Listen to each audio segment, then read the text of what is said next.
Yes, please. How we could deal with the stillness of the mind and the thoughts when we're having turmoil.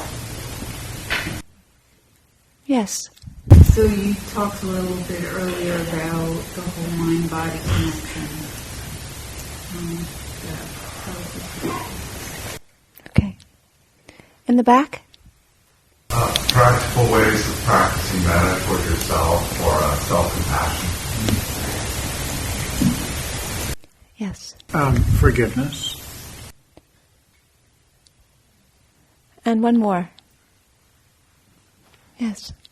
Wholesome relationship with greed, hate, and delusion in self and others.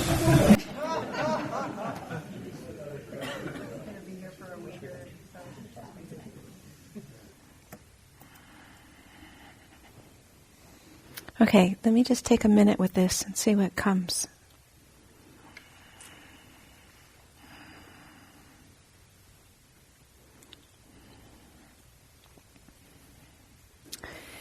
Namo tassa bhagavato arahato samma sambuddhassa.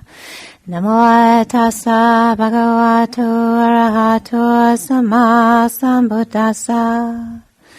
Namo tassa bhagavato arahato samma sambuddhassa.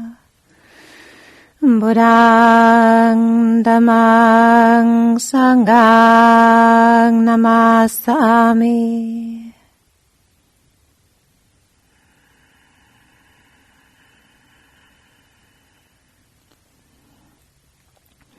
Well, I feel so delighted to be here, and it feels like such a privilege to be here today at such an auspicious day, the grand opening of the center, where efforts have been taken for such a long time by so many people. And, today really is a fruiting of all of that by having a place and communities coming together to celebrate. So I feel honored and delighted and really proud of all of you for what has happened. And it's not a small thing under any circumstances, but particularly in our insane world right now, where there's such a huge amount of claiming separation as the status of preference, and seeing places where we can divide, to have groups of people who are actually saying no, we are coming together and everybody really belongs here. It's a model and ennobling and very uplifting. So thank you for what you're doing and for inviting me to participate in this way. I feel really genuinely honored. Thank you. I had a talk planned, and then I thought, well, maybe it's not what everybody needs, so I'll open up the floor and see what's going on in your hearts and see what resonates from what you share and what comes to mind as a way of responding to what's alive in you, rather than just assuming that what I have to say is what you need. And so, based on the many different questions and topics that I've heard both just now as well as earlier, let's see what comes and if it's helpful, and then we'll have a time for questions and responses at the end. I come from a tradition where the operating premise is that if we awaken, if we practice meditation, practice the Eightfold Noble Path, then what happens is that we become awakened and we do not suffer. And that awakened mind that we experience is all that's needed. That we don't need to do anything else. That's enough. And I gave myself to this belief and to this conviction with every ounce of fur and fang that I could muster. I was in 10,000%, And I really tried as much as I could, as best as I could, to apply myself just to the meditation practice. And after 20 years of doing this as like the single focus of my entire life, I recognized for myself it actually was not resolving some of the suffering in some parts of my life. It wasn't resolving suffering in some parts of my life that was related to trauma and related to development, and it wasn't resolving some parts of my life in terms of the structures, the social fabric that I was in, where there was a lack of justice, and there wasn't the ability to voice my experience or to be seen or heard or to have my needs be met. So as much as I was able to apply the meditation practice to see the nature of the mind and release wanting it to be different, there were other places where there was still suffering. And because I had the belief that if I practiced enough, then I wouldn't suffer, then I thought that the problem was that I just wasn't doing it hard enough. But after 20 years, I began to think, I don't think that the problem is just trying to do the same thing more. You know? I think what I need is a slightly different approach. So I'm popping, so let's see if I can wiggle this so I don't pop. Okay. So on my own, I began to develop interest in parallel practices that would help support a different approach. And the parallel practices helped me feel my body more. I started doing Tai Chi, I started doing Qigong, I started doing trauma work, I started doing psychotherapy. I started exploring different avenues that would help me open up the meditation practice, not in anything that was contradictory to the Eightfold Path, but things that were not particularly specified within the Pali Canon. And see what would happen when I brought all of these different things in. And for a while, I didn't know what was going to come of all of it. But I certainly noticed, just as those of us in the beginning meditation group tonight noticed, that after doing some practices where we feel our own bodies, it's actually a totally different experience when we allow our attention to settle than when we don't. So, my own experience has borne fruit that the more I can feel and connect with my body, then the more I have a basis for doing the other things in my life, both in terms of psychological work as well as meditation practice. So that has been a huge support and foundation, and not an easy one, because like many Western people, where thinking is a preference, that I think that I can think myself out of everything. And it has taken a lot of learning and humility to recognize that I need to feel my way through many things, sensing with my body how that works. And so over the last many years, probably about 15 years, my practice has really been centered around nature and has been moving in the model of an integral awakening. And so I loved in the introduction, the statement that I'm not easily categorized. It's like, yes, There's no box that I fit into very nicely or easily. I consider myself bare. I'm part human, but I'm mostly bare, I'm a nun. I'm a bear in nun's robes. And so I don't fit into a nice, convenient little box. Certainly I have a Theravadan tradition and a very strong appreciation for early teachings, and there's all kinds of other stuff that I feel really speak to my experience. And so integral awakening for me is involved with and names the prospects of growing up, waking up, and showing up as three different components of the path. And it doesn't preference one over the other. It says all three of them actually need to come together. And in growing up, certainly we can see that, from an infant to a mature, physical maturity, there's certain stages of development. But psychologically, there are also stages of development. And what can happen is that we can peripherally pass through certain stages of development without completely including or transcending them. And so we can get stuck developmentally in certain areas.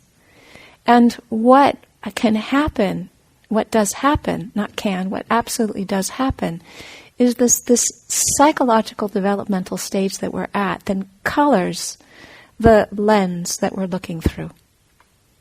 And that coloring of the lens that we're looking through completely informs the way that we view ourselves and the world. And so, if you look at it as a spectrum of colors, somebody who's at red is going to be seeing the world in a different way than somebody who's at orange, or who's at green, or who's at teal, or who's at amber. And it's not that there's a right or a wrong, it's just that there's particular characteristics of each stage of a development. Now, as children growing up into adults, we don't have issues of judgment around it. So when we look at a 5-year-old, we don't think that this is an imperfect 11-year-old. Okay? It's not what we think. We just think they're 5. You know, that's what happens when you're 5. That's what you do when you're 5. Okay? But we don't think, well, actually, they're an insufficient 11-year-old. You know? We don't think that. What happens when we see people who are adults is that we presume, that they should have certain levels of development because we see their bodies as adult.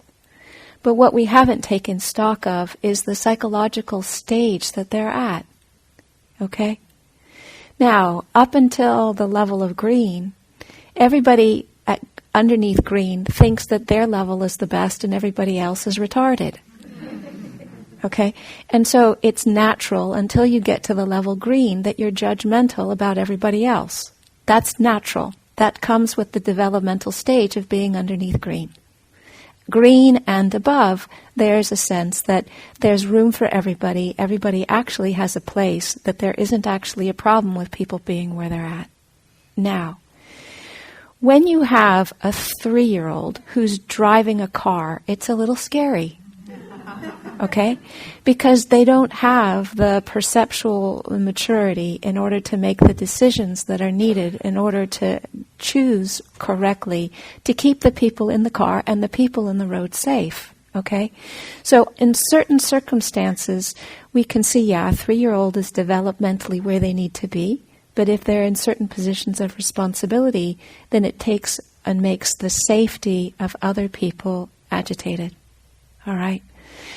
So what happens in this developmental process is that it happens for each of us personally, and it also happens culturally.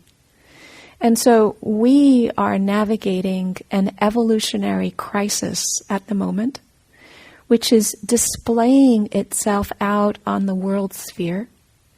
And people are locating their anxiety around an individual person who happens to be our president, because there isn't the framework that understands that what is happening is this is actually the symptom of an evolutionary crisis rather than the blame of an individual person who, from his perspective, is exactly where he needs to be.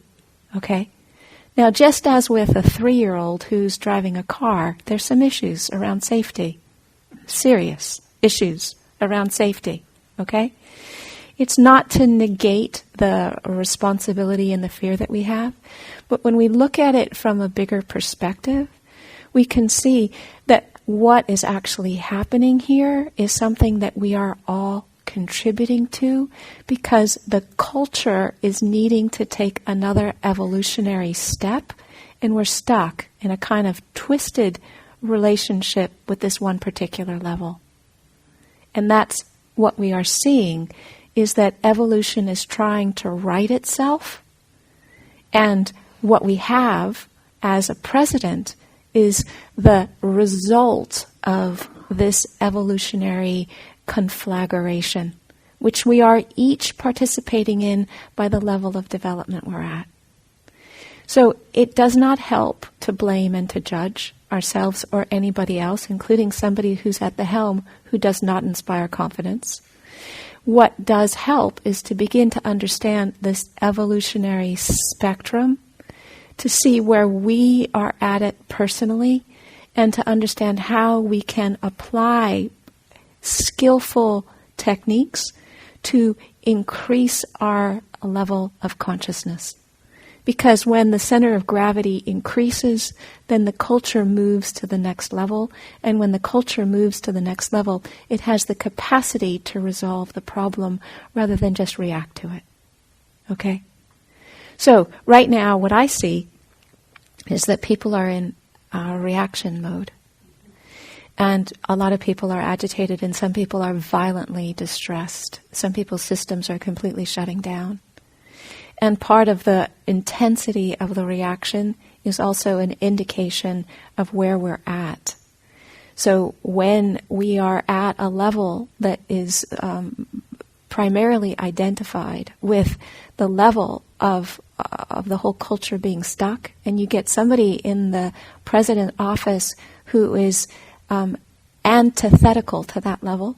So let's say that the predominant cultural level, or the place where the twist is at, is green, and green is about inclusivity and fairness and equal rights, and the president doesn't say anything that is about fairness and inclusivity and equal rights.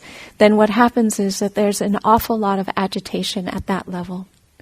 And so then the agitation is focused on that particular person is bad or wrong or threatening, without actually seeing that what's happening is that he is a symptom of this evolutionary thing that is needing to right itself, because we don't have a frame of reference that is big enough to understand it.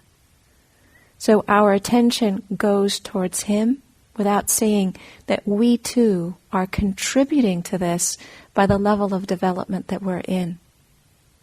Now, understanding this is actually more than an hour's talk. It's a sophisticated inquiry that takes some time, and it takes bringing mindfulness in a particular way with particular questions to begin to unpack what level we're at, where the fragments are that are stuck, and to begin to bring mindfulness to them so that we can integrate and transcend and move to the next level. Okay? But when I have been doing that, I can see everybody's in the place that they need to be. Okay? And as people, we need to be responding wisely, because there's an awful lot of people who are scared, who are at risk, and who are needing support. Okay. So growing up is a psychological development process, and different stages of development are going to completely shape and inform the way we see ourselves and the way we see our world. And that's just the way that it is. That's the way it is. Okay? The more consciously developed we are, the more we have the ability to see other people where they're at and allow them to be where they're at.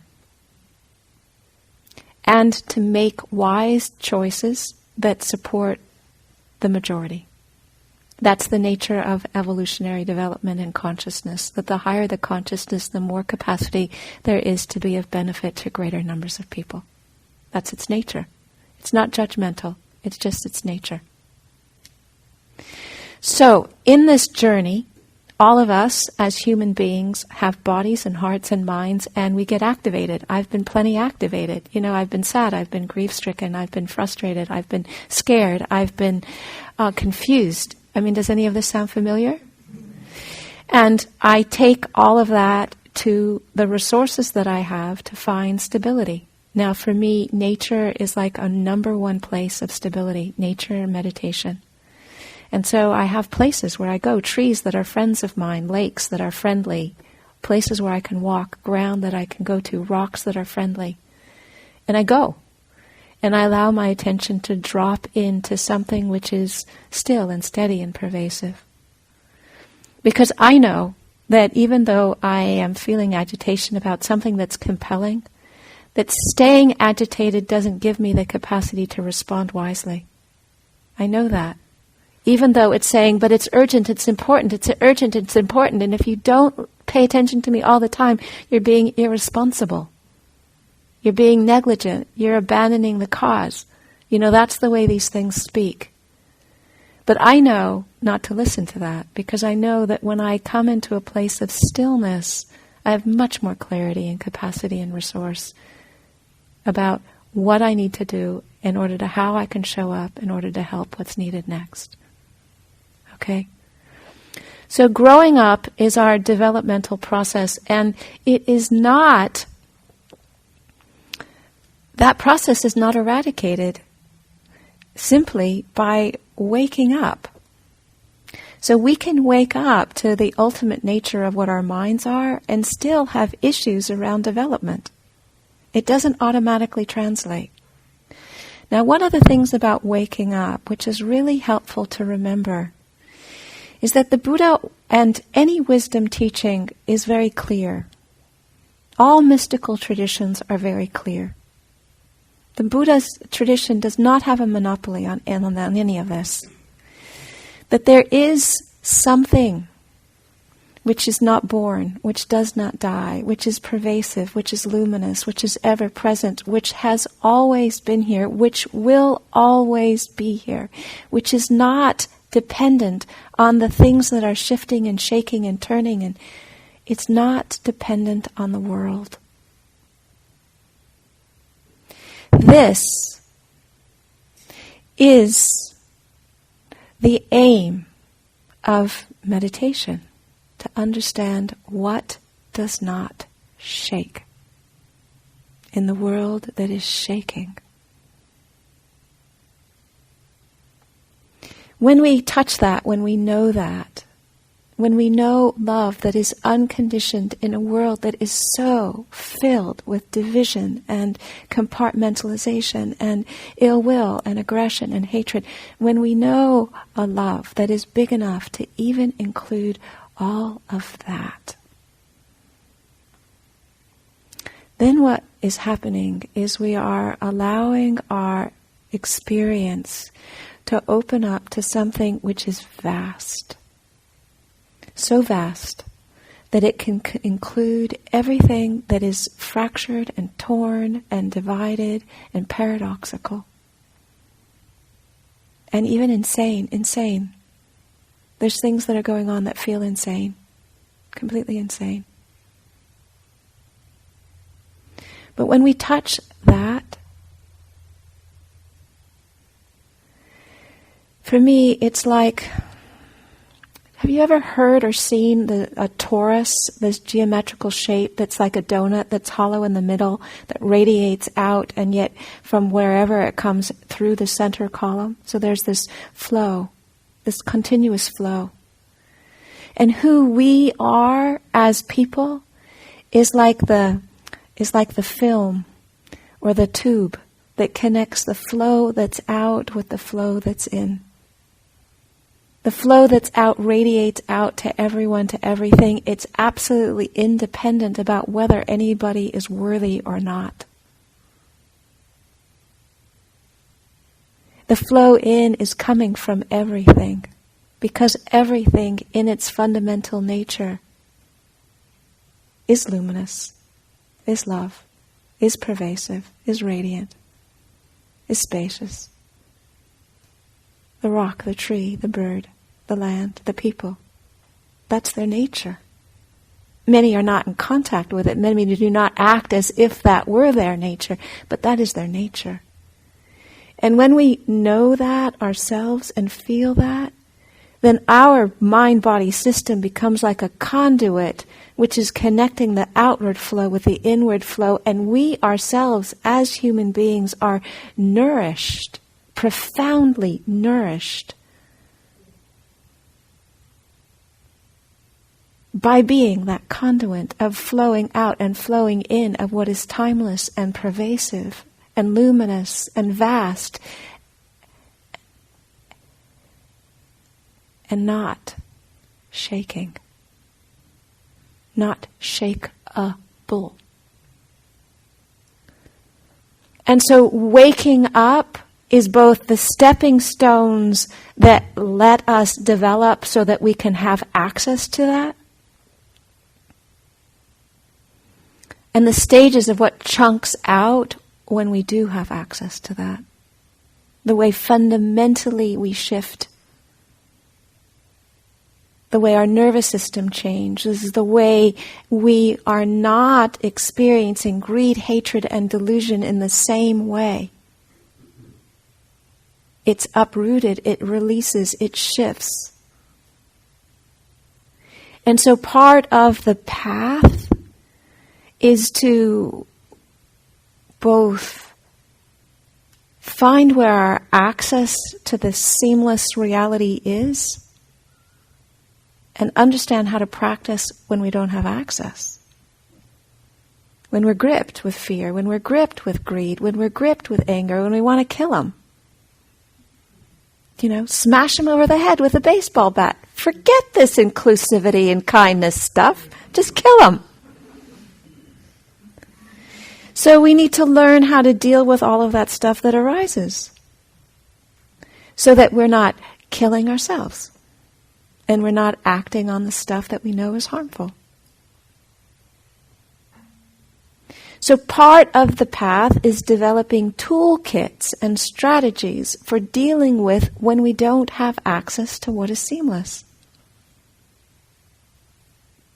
So that we can be in a wholesome relationship with the whole experience of all that arises. And some of the basic things in the Theravadan tradition are really excellent in terms of affirming refuges and precepts, to create containers of reflection of, okay, yes, it's all right to feel things. It's not okay to act on them.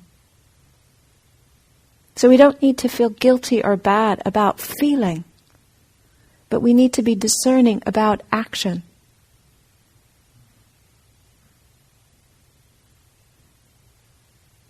So growing up and waking up are parallel paths.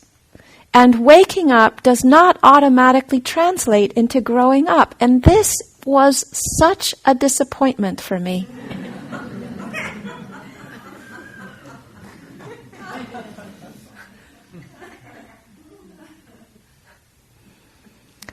I tried as hard as I could, honestly, as hard as I could. And I was stuck in all kinds of places that were not integrated and developed. And it was the result of an enormous amount of suffering for me and everybody who lived with me.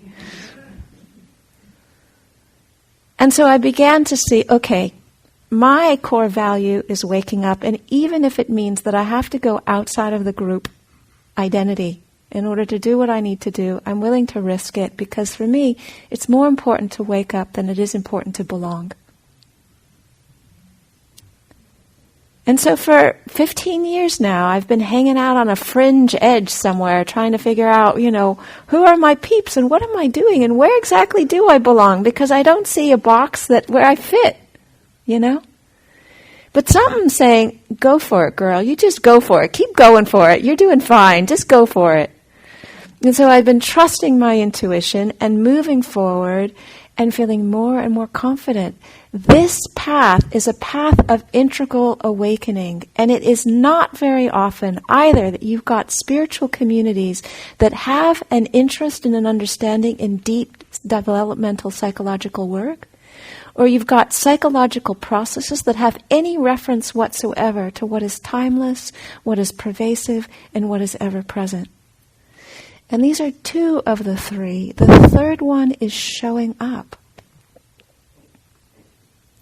Showing up is not only about sitting on our butts and showing up with our own internal experience, but it's showing up with each other, seeing you, meeting you, hearing you, feeling you, responding to you, to our neighbors and to the world.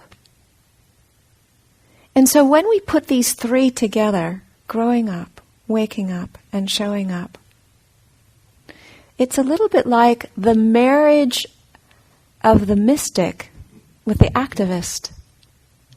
That the passion for love that a mystic has, where they know without a shadow of a doubt that love is who they are. It's not what they want, it's who they are when everything falls away. That's what's left, is love. The mystic who understands this which is pervasive, which is seamless, which doesn't shake. And yet the activist's passion for bringing that into the world, to looking out for who's at risk and who's vulnerable, for looking out for who's not present and what can we do to let them feel welcome, to looking out for the shadow in our governmental power structures, and getting involved, saying, no, it's not okay. You know, this is a sanctuary place. Everybody needs to feel welcome here. How do we make that happen? And yet, if the only thing that we do is get involved in activism, and we've got no spiritual practice, we get completely burnt out because the amount of suffering that we're navigating is totally overwhelming. It's utterly and totally overwhelming. I mean, just keeping track of the amount of executive orders and the chaos that was created in 1 week. You know, the numbers, the volumes of people that are at risk, who are freaked, who are scared, who are at jeopardy. It's totally overwhelming. So we have to come back to that place of stillness. It's a stillness that does not exclude chaos. It's a stillness that's so big that it envelops it.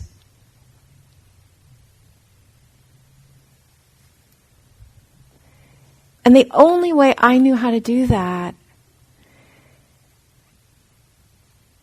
is through access to what is seamless, through practice, through nature, through love, through what is timeless.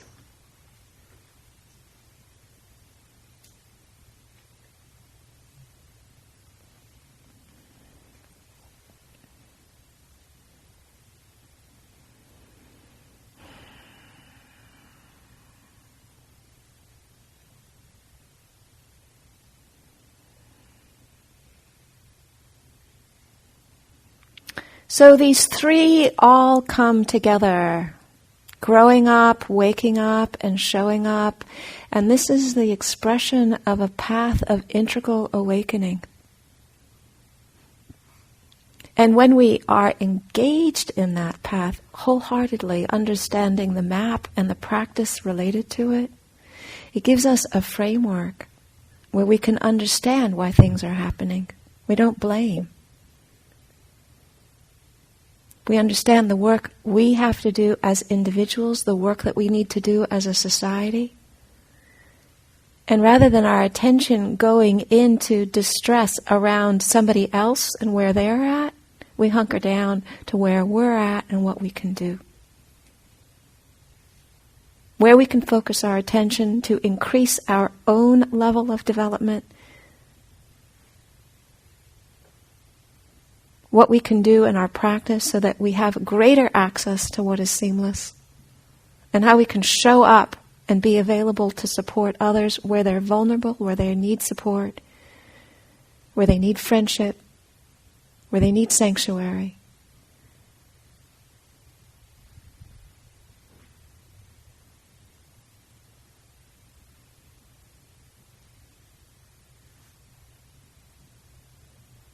And at any point in time, particularly like right now, where things are popping left, right, and center, and you've got so much to deal with on every level, anytime you open up the email or the Facebook, it's total pandemonium and chaos, is to just check back in what's happening right now and how am I relating to it.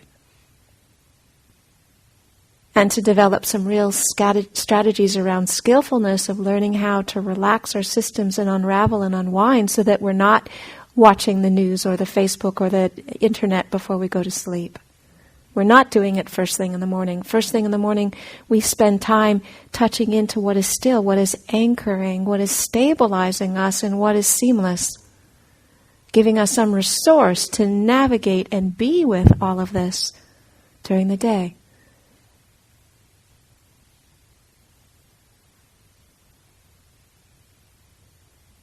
Now, one of the enormous blessings of this time, and it is truly an enormous blessing of this time, is the urgency of practice. When everything is hunky-dory and we're on our cruise in the Caribbean and we're eating ice cream because it's sweet and delicious, who cares about practice? We can do that next year or the year after or in 10 years. We've got time. All of a sudden, we don't have any time. And all of a sudden, not only do we not have any time, but we see what happens when somebody has not done their own personal work of integrating and transcending. And we see how unbelievably harmful the impact can be. So, if you want inspiration, if you want motivation, if you want to see the impact of what happens when we don't do our work, we have a wonderful example. But let's not use that example to confuse ourselves about what our work actually is. It's not to point out their shortcomings, but to get us motivated, engaged, and clear about what we need to do.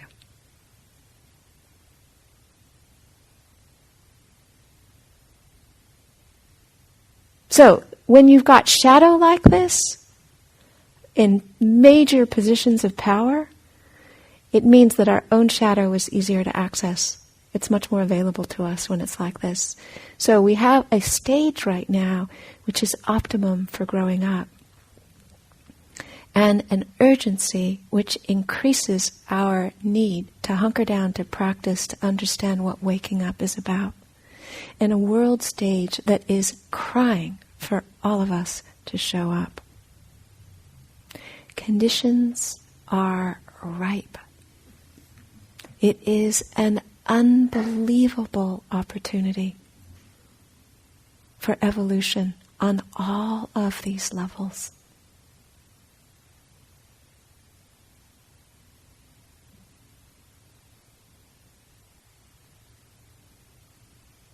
So, I want to pause.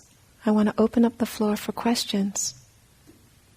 And I want to make sure we have time for you guys to have social time, because that's really important. Yes, please. Thank you. There's a wandering mic. We do have a mic. The beauty of having the mic is I get to make brief comments. So on that note, that was the sanest. Am I on? You're on, yeah. That was the sanest description of what to do that I've heard so far. So I would echo those people who say, "You go, girl." Okay, who raised their hand? I just had to get before I mic. Yeah. All right. Can you hear it? No. All right, we'll shake it. The mic is not unshakable. Yeah. Thank you, and thank you for the question. I would like to suggest, and maybe that's arrogant to do or whatever, but one of the things I've noticed in my many years, like 3 weeks of being here, actually I spent a long time not practicing, and so this year I'm trying to get back to it. But we have we have sort of an agreement among ourselves about what side we're on, I think, to a large extent. But I think it's the same sort of agreement that I would feel if I were to go into a Baptist church sometimes. And I know there was a gentleman here one night who was kind of on the other side, and I could feel his discomfort with our discussion. Because I love Phil Oakes and Love Me, I'm a Liberal and all of that good stuff. And so for me, the side of inclusiveness and and all of that makes perfect sense. But I guess I have a concern for the folks that might be walking in and who might be on the other side of the argument. And the other side of the argument, as much as I want to run away from that, won. So I guess I wonder if more focus on that side, on the stuff that isn't that, on the unshakable side, might not be something to consider. Can I respond? But thank you for Can I respond? Yeah. I think what you're pointing to is actually something of real critical importance, which is that what this evolutionary step is asking for is that we meet each other where we're at, including whatever side anyone is on, without judgment, without intending to change where they're at, but to listen, to hear, to respect, and, I might add, to love.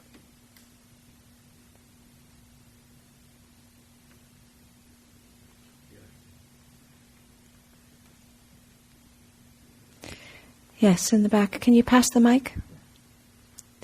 Hand is right there. Excuse me. If you find a place where it works, just hold it there. Can you just talk for a second about self-compassion in this whole process? I really appreciated your talk, and I know just in all of this, it's really important for me to try to hold on to some self-compassion, and I have trouble doing that. So self-compassion, like our body, is a kind of like bedrock. You know, we can't be generating love and giving love if we've got zero compassion for ourselves. So we start with where we can, and then we move it open a little bit. And so if what's happening in our systems is that there's a lot of fear or anxiety, then like we did in the beginning class tonight, is we meet it, and then we see if we can just bring kindness to that. Just like even something as simple as if we're feeling fearful or anxious, just to bring just a little bit of movement and let our attention focus on the warmth and the soothingness of that. So it's really critical not to push past our experience on some kind of an idea about how we're supposed to be. It's not good to should upon ourselves. Yeah.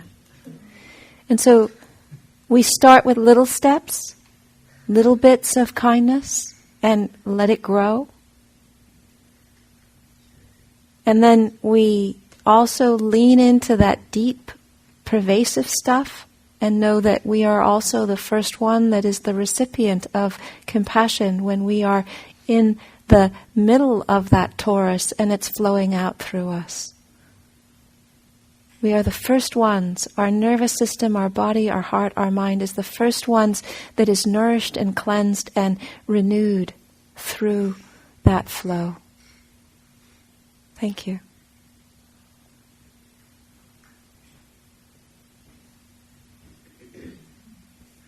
Test for how fast I can get more exercise this way.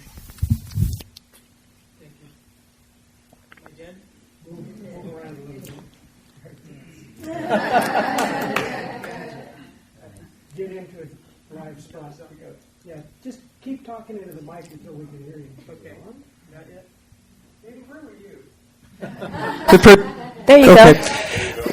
Well, I really appreciate your addition of interval. We can hear you. Okay. And I'd like to know where to find out more, because the integration of awakening to the growing up or the personal development, that combination is something that is relatively new for me to hear in, this Buddhist circle. And certainly I've been on the path of kind of having them compartmentalized more on the, all the awakening path, and then the personal development path as well. And it's just, ironically, we're reading Spiral Dynamics just right now, trying to understand, kind of the worldviews of what might be going on right now. But I'd love to know where I could get more information about putting the combo into practice and doing some of the work that you mentioned. So Ken Wilber is one of the philosophers who's really developed the integral theory to where it is currently, and he's written many, many, many books of it. And there's a couple that are, one of them is Integral Meditation. He's just written an 80-page book on, I think it's called Trump and the Post-Truth Era, which talks exactly about what we're in right now, why it's the way it is, and does not talk about how to practice with it. And the website of my organization has just been completely revamped in order to have online courses. And right now I'm doing a book study group on integral awakening. And so it's my intention to have ongoing courses and cohorts and online curricula around that. I've written a blog post about it. I've given some talks about it. So there's some things on my website that talk about how to practice with it. And stay tuned, because we're just in the middle of hunkering down around developing curricula around it. Yeah.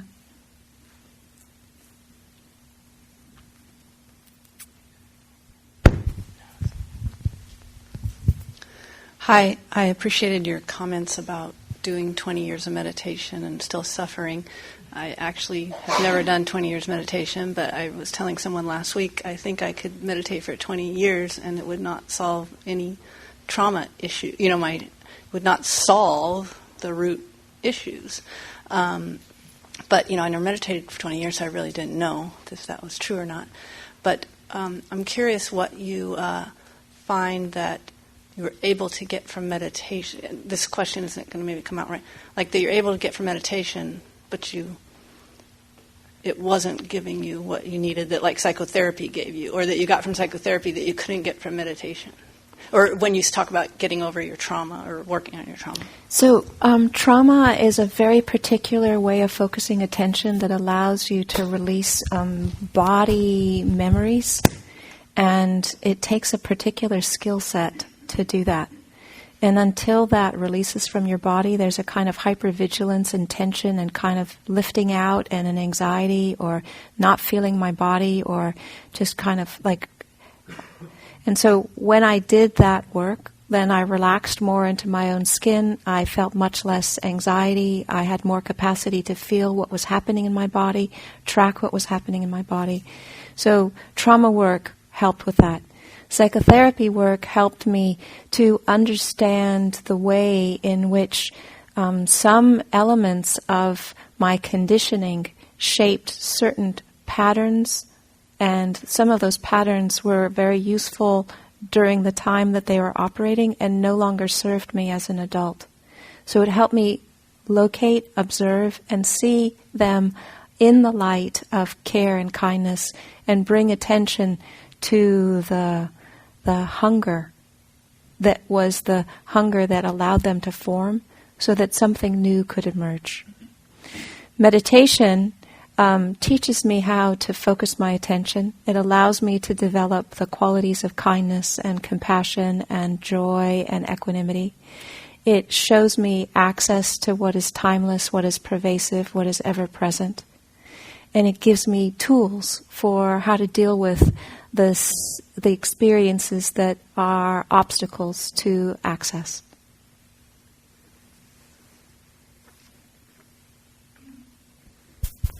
So just for reference, I have 8:42 and we usually break at 8:45. So we have a few more minutes.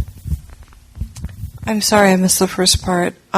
Just following on her question, since Trump's been elected, I've been suffering from multiple mini panic attacks all day long. Every time I open email, I know I'm going to get something, from Sierra Club or some other group, or Facebook's full of stuff from my friends, and just seeing the newspaper. And it's like a reawakening of this idea of a malevolent force, a whole trauma that I thought had laid down and was gone from my life, and now it's back. I don't know if you have any comments on that. One of my friends, on the night of the election, she went into such a panic attack. She hadn't experienced a panic attack like that since she was in her 20s. And so what she did, which I felt was an unbelievably skillful thing, was she has a Trump-free zone in her home. They don't talk about Trump. She does not read email. She does not go on Facebook. She does not look at the news, because she needed to find a way to self-regulate in order to get her nervous system back to a place that was in the range of something that she could manage.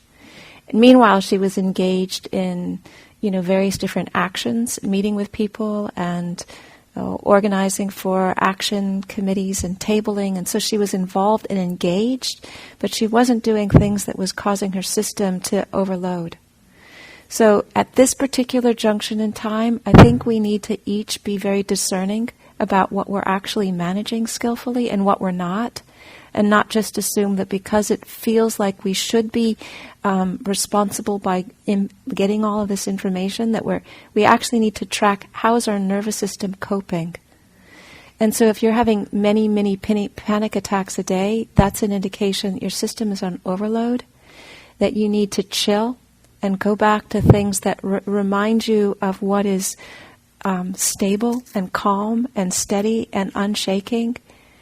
Let your nervous system relax around that until you can come up with ways that you can engage that are right for you, where your system is not over getting flooded. And we're at the pumpkin hour. And so I want to say again, thank you for what you're doing in your practice, and my joy for your beautiful place, and may this be a refuge and a sanctuary for all who come, independent of their belief, their religion, their orientation, their color, their affiliation, their political views. May this serve as a sanctuary that really understands what is pervasive, what is loving, and what is welcoming.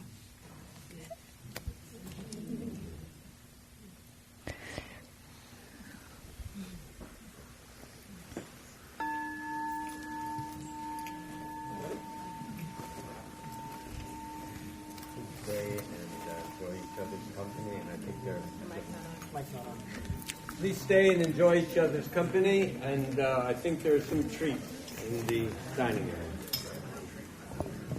I forgot I'm supposed to do the final demo. It works out. Yeah, it always does. Yeah.